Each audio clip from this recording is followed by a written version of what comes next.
શ્રી કૃષ્ણ મિત્રો, સ્વાગત છે ફરી તમારું આજના વિડીયોમાં। આજે આપણે દેશી ચૂલા ઉપર મસ્ત મજાનું શાકની રેસીપી લઈને આવ્યા છીએ।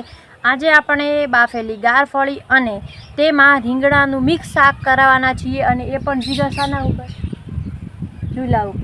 આ છે એમાં જીગો આપણા પાસે ટ્યુશન આવે છે, કેમ કે આપણે આ એક બીજી ચેનલ છે, એમાં આપણે બધું સેટઅપ કરેલું છે। તો એ ચેનલ જોવી હોય તો જાસ્મીન ચૌધરી 11 ઉપર તમે જઈને જોઈ આવી જજો। અને જોવું સાંજનું એવું કંઈક વાતાવરણ છે, અને આપણે આવા વાતાવરણમાં મસ્ત મજાનું ચૂલા ઉપર દેશી રીતે શાક બનાવવાના છીએ।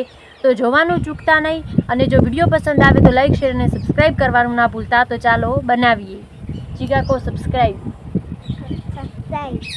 તો દેશી ચૂલા ઉપર શાક બનાવવા માટે સૌથી પહેલાં તો આપણે ચૂલામાં આગ કરી લઈશું, અને પછી ઉપર તપેલીને મૂકી દઈશું। જોવો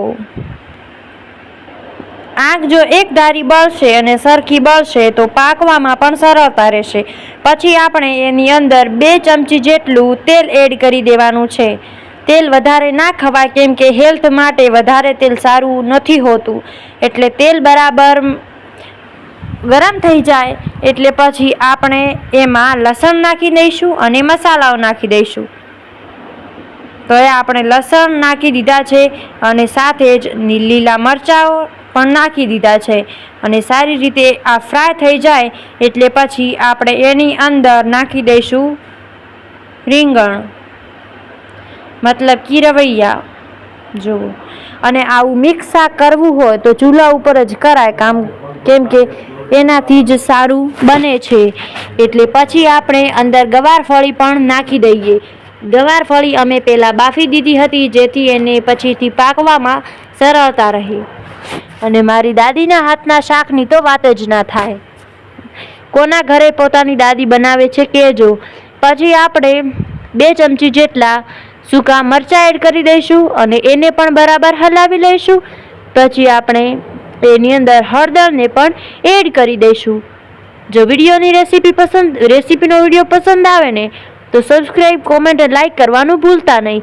પછી મારી દાદીએ અહીંયા નાખી દીધી એની અંદર હળદર, અને બાકી કઈ લુક હતું શાકનું, રંગ કેવો આવ્યો છે તમે ખાલી જોવો તો ખરા। કોણ કોણ આ મિક્સ સબ્જી કરીને ખાય છે કોમેન્ટમાં કહેવાનું ભૂલતા નહીં। પછી બરાબર આને હલાવી દેવાનું છે। પહેલાંના સમયમાં લોકોને આટલી બીમારીઓ નહોતી, કારણ કે પહેલાંના સમયમાં ચૂલા ઉપર જ થતું। તો પછી આપણે અંદર એને પાકવા માટે રેડી દઈશું પાણી। અહીંયા અમે 2 ગ્લાસ જેટલું પાણી એડ કરી દીધું છે, અને હવે એને ઢાંકીને 10 થી 15 મિનિટ સુધી સારી રીતે પાકવા દઈશું।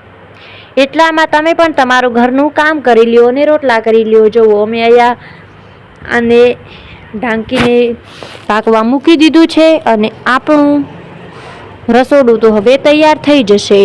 જુઓ, પછી આપણે 10 મિનિટ પછી આવીને જોયું તો આપણું શાક તો કમ્પ્લીટ પાકી ગયું હતું, બની ગયું હતું, અને બાકી કોઈ ટેસ્ટ આવતો હતો લાજવાબ।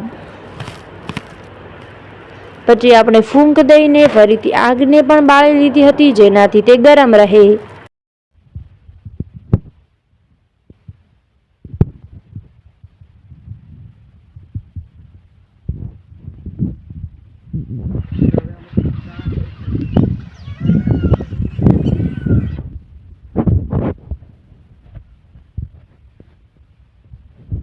Hey brother, how are you? તો આપણું શાક આઈ થિંક હવે પાકી ગયું હશે। ચૂલા ઉપર હું તમને બતાવું કે પાકી ગયું કે હજુ કાચું છે। Let's go.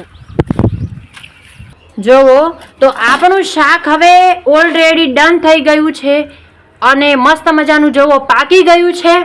અને આની સાથે જ આપણે હવે વિડીયોને એન્ડ કરીશું। તો સૌથી પહેલાં તો હું તમને જોવો મસ્ત મજાનું છે ને વાતાવરણ।